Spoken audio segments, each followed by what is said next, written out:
Bayangkan, seluruh harta yang Anda kumpulkan selama puluhan tahun di panggung hiburan, lenyap dalam semalam hanya karena satu ketukan palu hakim. Denada kini berada di tepi jurang kehancuran finansial setelah gugatan 7 miliar rupiah dari Reza Reski mengguncang dunia hukum. Hotman Paris bahkan sudah memberikan peringatan keras jika aset tidak segera diamankan dan strategi hukum meleset, sita jaminan hingga lelang paksa rumah mewah bukan lagi sekadar gertakan. Apakah sang diva sanggup mematahkan jeratuan prestasi ini, atau ini adalah akhir dari kejayaannya? Simak analisis panasnya sekarang. Dunia hiburan seketika membeku saat kabar gugatan senilai 7 miliar rupiah mendarat tepat di hadapan Denada. Angka ini bukan sekadar deretan nol biasa, melainkan sebuah ancaman nyata yang mampu meruntuhkan pilar finansial yang telah dibangun sang diva selama puluhan tahun di atas panggung. Reza Reski Rosano tidak datang dengan tangan hampa, ia membawa tuntutan yang sangat spesifik, memaksa publik untuk menoleh dan bertanya-tanya tentang apa yang sebenarnya terjadi di balik tirai kerjasama mereka. Atmosfer ketegangan mulai menyelimuti setiap sudut pemberitaan, menciptakan sebuah panggung drama baru yang jauh lebih mencekam daripada sekadar penampilan seni, di mana taruhannya adalah harta dan harga diri yang kini berada di ujung tanduk hukum.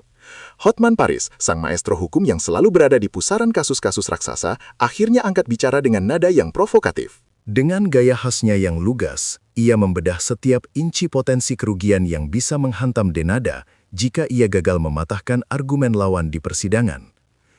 Hotman tidak hanya melihat ini sebagai sengketa perdata biasa, melainkan sebuah medan perang pembuktian yang akan sangat menguras energi serta emosi. Analisisnya memberikan peringatan keras bahwa hukum tidak mengenal rasa iba dan popularitas sebesar apapun tidak akan mampu menjadi perisai jika bukti-bukti di atas kertas mulai berbicara menentangnya. Pernyataan Hotman ini seolah menjadi lonceng peringatan bagi sang penyanyi untuk segera memperkuat barisan pertahanannya. Inti dari pertikaian berdarah dingin ini adalah dugaan wan prestasi yang dituduhkan oleh pihak Reza Reski Rosano kepada Denada. Dalam rimba hukum perdata, pelanggaran kontrak adalah dosa besar yang bisa berujung pada kewajiban ganti rugi yang sangat melangit. Pihak penggugat merasa ada komitmen yang dikhianati atau janji yang tidak terpenuhi, sehingga mereka merasa berhak untuk menuntut kompensasi hingga miliaran rupiah. Ketidakjelasan dalam klausul perjanjian seringkali menjadi lubang hitam yang siap menelan siapa saja yang tidak waspada. Kini, setiap dokumen, pesan singkat, hingga rekaman pembicaraan masa lalu akan dikuliti habis-habisan oleh tim hukum untuk mencari di mana letak keretakan yang memicu ledakan gugatan yang sangat masif ini. Salah satu poin paling krusial dalam analisis Hotman Paris adalah kemungkinan penerapan sita jaminan terhadap aset-aset berharga milik Denada. Bayangkan jika rumah kediaman yang penuh kenangan, kendaraan mewah yang menunjang mobilitas, hingga rekening bank yang menjadi urat nadi kehidupan harus dibekukan oleh otoritas pengadilan secara tiba-tiba. Sita jaminan dilakukan agar pihak penggugat memiliki kepastian bahwa jika mereka menang, ada harta yang bisa dieksekusi untuk melunasi tuntutan tersebut. Bagi seorang publik figur, prosedur ini bukan hanya soal kehilangan materi, tetapi juga merupakan sebuah tamparan moral yang sangat keras di hadapan masyarakat luas. Seolah-olah seluruh pencapaian hidupnya kini sedang digadaikan demi sebuah sengketa yang belum menemui titik terang. Jika palu hakim akhirnya jatuh dan menyatakan Denada bersalah, namun ia tetap tidak mampu membayar 7 miliar rupiah, maka skenario terburuk adalah lelang eksekusi. Prosedur ini adalah tahap akhir yang sangat menyakitkan, di mana negara akan mengambil alih aset yang telah disita dan menjualnya kepada penawar tertinggi di pasar terbuka. Hasil penjualan tersebut akan digunakan sepenuhnya untuk menutup utang kepada Reza Reski, sementara sisa hartanya mungkin akan terkuras habis jika nilai lelang tidak mencukupi target.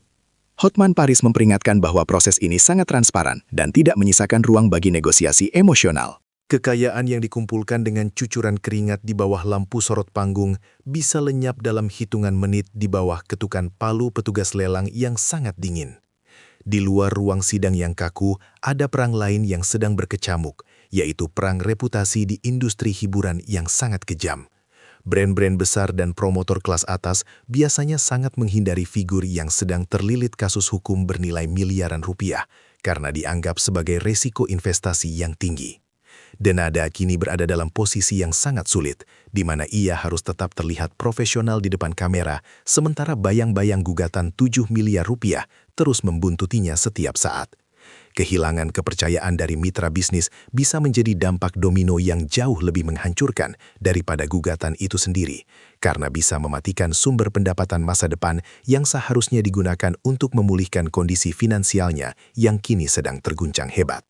Hotman Paris mengingatkan bahwa pertarungan hukum di Indonesia adalah maraton yang sangat panjang, melelahkan, dan tentu saja sangat mahal.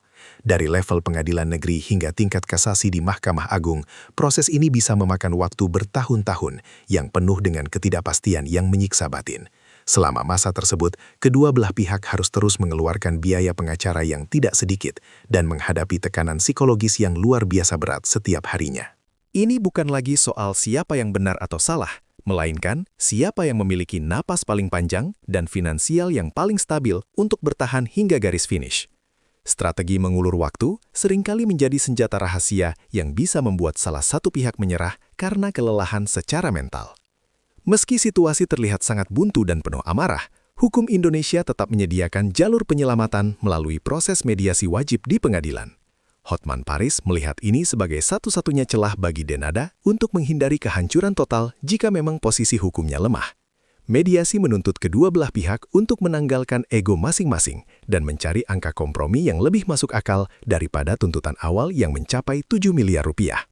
Namun, perdamaian hanya bisa tercapai jika ada itikat baik dan kesadaran bahwa kemenangan di pengadilan tidak pernah bersifat pasti.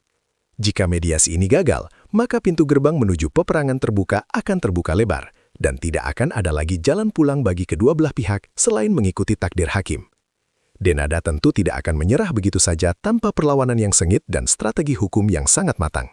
Ia memiliki hak untuk mengajukan gugatan balik atau rekonvensi, menuduh balik pihak Reza Reski atas kerugian nama baik atau pelanggaran lain yang mungkin terjadi selama hubungan kerja mereka berlangsung. Langkah ini bisa menjadi serangan balik yang mematikan untuk menekan pihak penggugat agar mau melunakkan tuntutan mereka yang luar biasa besar tersebut.